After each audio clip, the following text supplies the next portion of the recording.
എല്ലാവർക്കും നമസ്കാരം. ഇന്ന് ഞാൻ സംസാരിക്കുന്നത് വിദ്യാഭ്യാസം സംബന്ധിച്ച് ഇടതുപക്ഷ ജനാധിപത്യ മുന്നണിയുടെ സർക്കാരിനോട് അല്ലെങ്കിൽ ഇടതുപക്ഷ ജനാധിപത്യ മുന്നണിയോടുള്ള ചില വിയോജിപ്പുകൾ പറയാനാണ്. സമീപകാലത്തായി വിദ്യാഭ്യാസ രംഗത്ത്, പ്രത്യേകിച്ച് അതിൻ്റെ പ്രാഥമിക സെക്കൻഡറി തലത്തിൽ സർക്കാർ ഊന്നുന്നത് വിദ്യാലയങ്ങളുടെ അടിസ്ഥാന സൗകര്യം വർദ്ധിപ്പിക്കാനാണ്. കിഫ്ബി പോലുള്ള ഒരു ബഡ്ജറ്റിന് പുറത്തുള്ള ഒരു സാമ്പത്തിക മെഷീനറി ഉപയോഗിച്ചുകൊണ്ട് അത് ഭംഗിയായി ഈ 10 വർഷക്കാലം ഇടതുപക്ഷ ജനാധിപത്യ ഗവൺമെൻറ് ചെയ്തിട്ടുണ്ട്. എന്നാൽ ചോർന്നു പോയത് എന്ന് ഞാൻ വിശ്വസിക്കുന്ന ചില കാര്യങ്ങൾ പറയാനാണ് ഞാൻ ഈ അവസരം ഉപയോഗിക്കുന്നത്.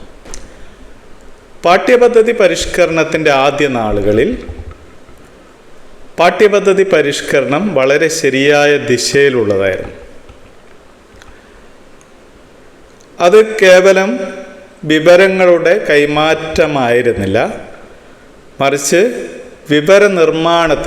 അറിവ് നിർമ്മാണത്തിന് ക്ലാസ് റൂം അന്തരീക്ഷത്തെ ഉപയോഗിക്കുക എന്നുള്ള വളരെ സിവിലൈസ്ഡ് ആയിട്ടുള്ള, വളരെ പ്രോഗ്രസീവായിട്ടുള്ള ഒരു സമീപനത്തെ മുൻനിർത്തിയുള്ള പരിഷ്കരണമായിരുന്നു.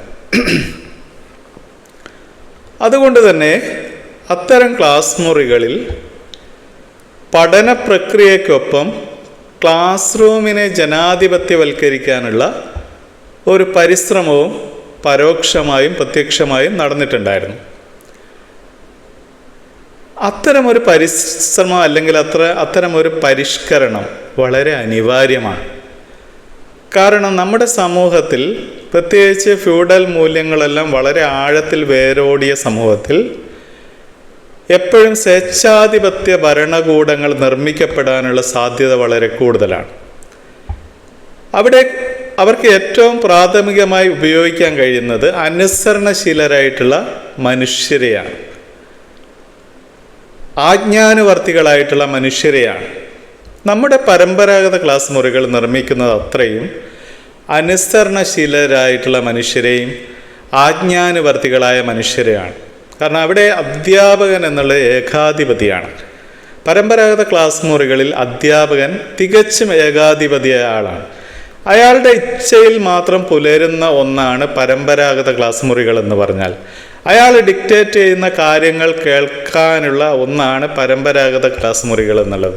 അവിടെ വിദ്യാർത്ഥികളുടെ ഏക റോള് എന്ന് പറഞ്ഞാൽ നിശബ്ദരായി കേട്ടിരിക്കുക എന്നുള്ളതാണ്, അല്ലെങ്കിൽ അധ്യാപകൻ്റെ ഇച്ഛയ്ക്കനുസരിച്ച് ചോദ്യങ്ങൾക്ക് ഉത്തരം പറയുക എന്നുള്ളതാണ്. എന്നാൽ പാഠ്യപദ്ധതി പരിഷ്കരണത്തിൻ്റെ ആദ്യഘട്ടത്തിൽ കുട്ടികൾ സ്വയം അറിവ് നിർമ്മിക്കുന്ന അവസ്ഥ വന്ന സമയത്ത് കുട്ടികൾ വളരെ സചേതനമായി ക്ലാസ്സിൽ ഇടപെടാൻ തുടങ്ങി. അധ്യാപകരുടെ റോൾ എന്നുള്ളത് മറ്റൊരു തലത്തിലേക്ക്, ഒരു ഫെസിലിറ്റേറ്റർ തലത്തിലേക്ക് മാറി. അയാളുടെ അനുഭവവും അയാളുടെ വിസ്റ്റവും പ്രയോഗിക്കുന്ന ഒരു തരത്തിലേക്ക് ക്ലാസ് മുറികൾ മാറി.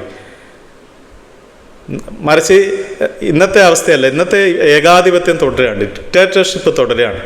അതല്ല, അധ്യാപകൻ ഡെമോക്രാറ്റിക് ലീഡറായിട്ട് ക്ലാസ് മുറിയിൽ മാറി.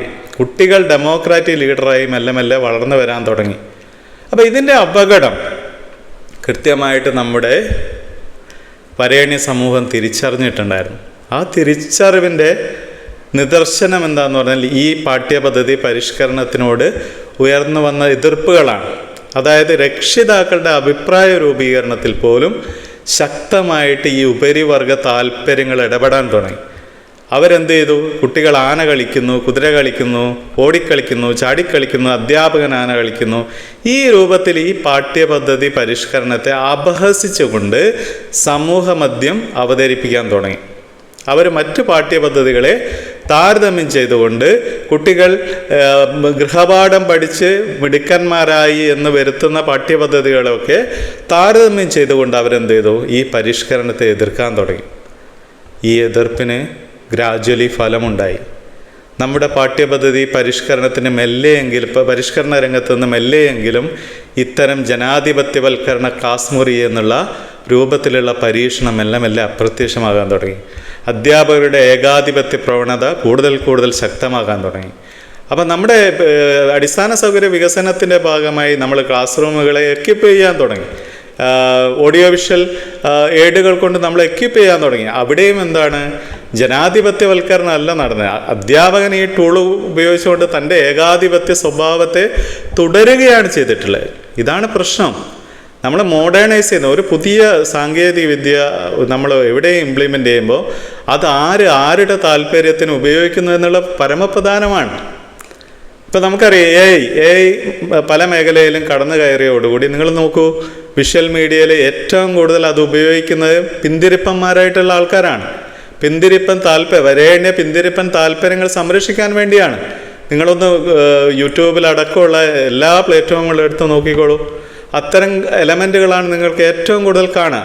അതായത് നമ്മൾ എന്ത് നവീന ആയുധങ്ങൾ കൊണ്ടുവന്നാൽ കൂടി അത് ആരുപയോഗിക്കണമെന്ന് ഉറപ്പ് വരുത്താനുള്ള ബാധ്യതയും നമുക്കുണ്ട്.